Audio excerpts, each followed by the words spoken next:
Hello friends, नमस्कार and welcome to Komal Nahata official. आज हम बात करेंगे मल्टीप्लेक्स चेन्स के बारे में, लेकिन सबसे पहले आपको याद दिला दूं, अगर आपने अभी तक हमारे चैनल कोमल नाहटा ऑफिशियल को सब्सक्राइब ना किया हो तो इस वीडियो को देखने के बाद जरूर कीजिएगा।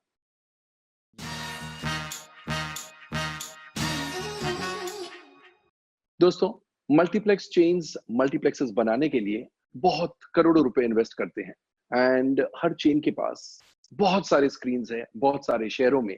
हम बात कर रहे हैं इंडिया की, तो इंडिया में अव्वल नंबर है पीवीआर का। सबसे ज्यादा स्क्रीन पीवीआर की है, उसके बाद आइनॉक्स और फिर कार्निवल और सिनेपोलिस की लगभग सेम स्क्रीन है। तो तीसरे और चौथे नंबर पर ये दोनों हैं। अब इन मल्टीप्लेक्स चेन्स का हाल बहुत बुरा है, जैसे कि सबका हाल है। सारे बिजनेसेस ठप हैं क्योंकि कुछ भी कारोबार नहीं हुआ है पिछले 2 महीनों में। और क्योंकि मल्टीप्लेक्स चेन्स का बहुत बहुत ज्यादा इन्वेस्टमेंट है in property, in fit outs etcetera etcetera, इसलिए उन्हें नुकसान का बोझ ज्यादा लग रहा है।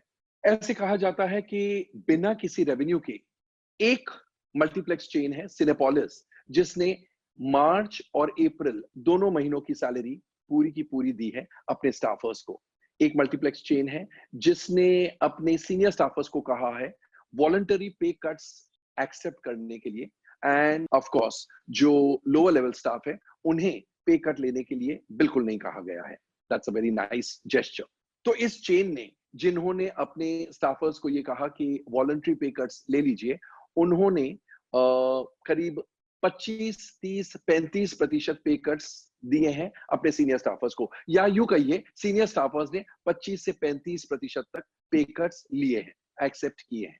तो उन्होंने भी, इस मल्टीप्लेक्स चेन ने भी अपने सारे स्टाफ को पेमेंट कर दिया है मार्च एंड अप्रैल की सैलरी की, जहां तक बात है।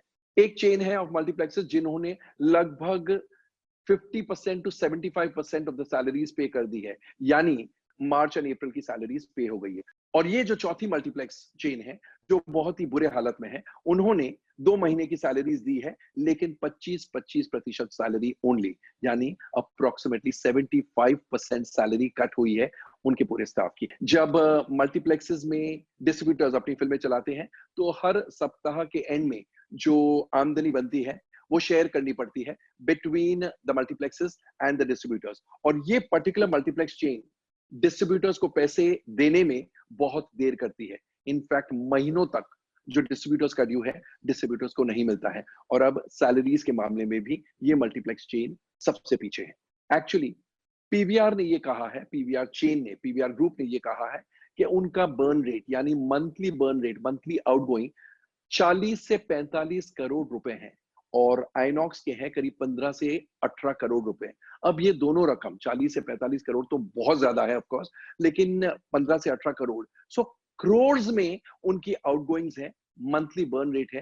एंड आप अंदाजा लगा सकते हैं 2 महीनों में 1 रुपया रेवेन्यू नहीं हुआ है, तो कितना बड़ा फिगर है। ये दोनों कितने बड़े फिगर्स हैं। खैर, जो भी है, ये तो सैलरी की बात हुई। अब सारे मल्टीप्लेक्सेस ने अपने लैंडलॉर्ड्स के साथ, क्योंकि बहुत सारे मल्टीप्लेक्सेस रेंटेड प्रेमाइसेस पर बनाए गए हैं, तो उन्होंने अपने लैंडलॉर्ड्स के साथ बातचीत करना शुरू कर दिया है। एक तो फोर्स मेजर क्लॉज, ये क्लॉज के तहत जो भी रेंटल एग्रीमेंट्स हैं, ऐसी महामारी जैसी कोई भयानक स्थिति होती है तो उस क्लॉज के तहत टेनेंट को लैंडलॉर्ड को रेंट देने की जरूरत नहीं होती है। ऑफ कोर्स ये इतना आसान नहीं है। हर लैंडलॉर्ड चाहेगा कि मुझे रेंट चाहिए, भले 50% दो, 75% दो, जो भी दो, लेकिन जीरो रेंट तो मैं एक्सेप्ट नहीं करूंगा। अप्रैल का भी नहीं, मई का भी नहीं, आधे मार्च का भी नहीं।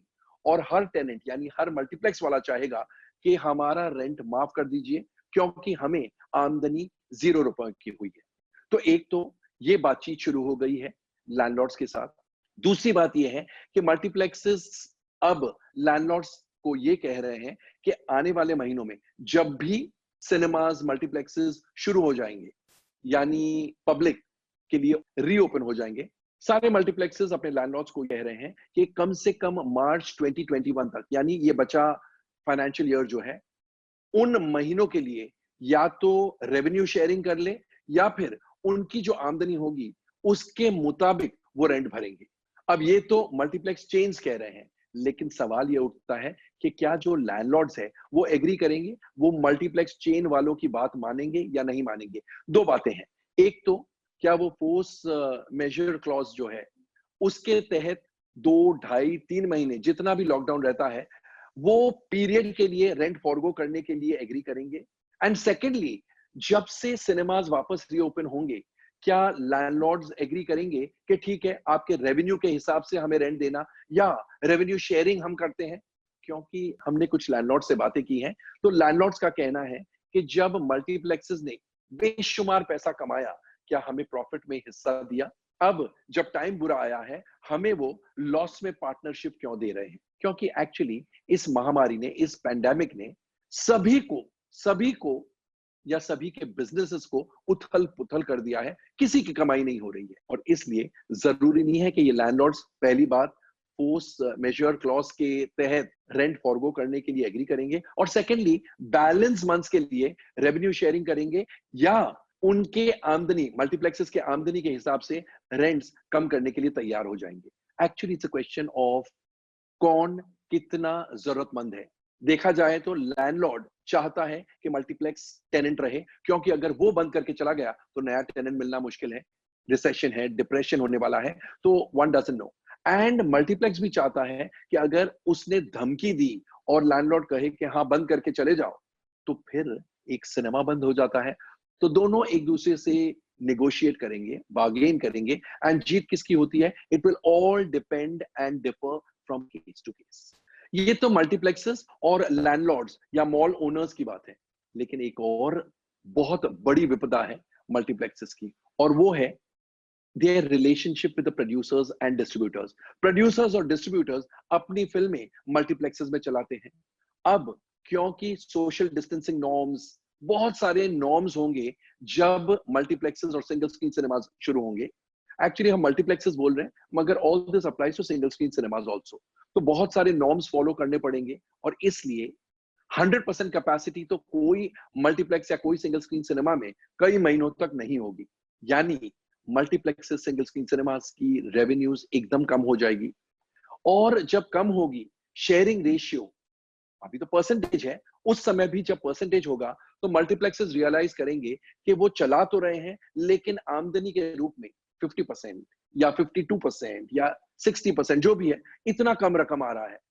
तो वो कोशिश करेंगे प्रोड्यूसर्स और डिस्ट्रीब्यूटर्स को ये कहने की कि हमारा परसेंटेज बढ़ा दीजिए।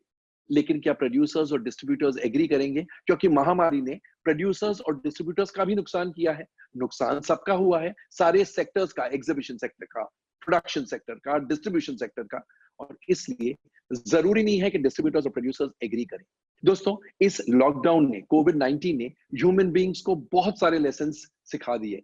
अब जब लॉकडाउन लिफ्ट होगा, जब सिनेमास खुलेंगे, जब फिल्म इंडस्ट्री ट्रैक पर आने की कोशिश करेगी, तब भी बहुत सारे कमर्शियल और फाइनेंशियल लेसन्स सीखने को मिलेंगे, क्योंकि बहुत सारे नेगोशिएशंस, बहुत सारे हार्ड बर्न्स, बहुत सी तरकीबें इस्तेमाल की जाएगी, just so that everybody is able to survive. सारे लोग एक साथ मिलके धंधा कर सके, काम कर सके, उसकी कोशिश रहेगी। इसमें कितने लोग तैर पाते हैं, कितने लोग डूब जाते हैं, ये वक्त ही बताएगा। दोस्तों, आपको हमारा ये वीडियो कैसा लगा, कमेंट सेक्शन में जाकर अपने कमेंट्स जरूर पोस्ट कीजिएगा।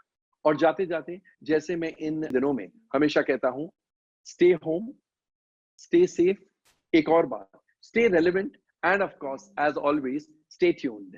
थैंक यू, शुक्रिया।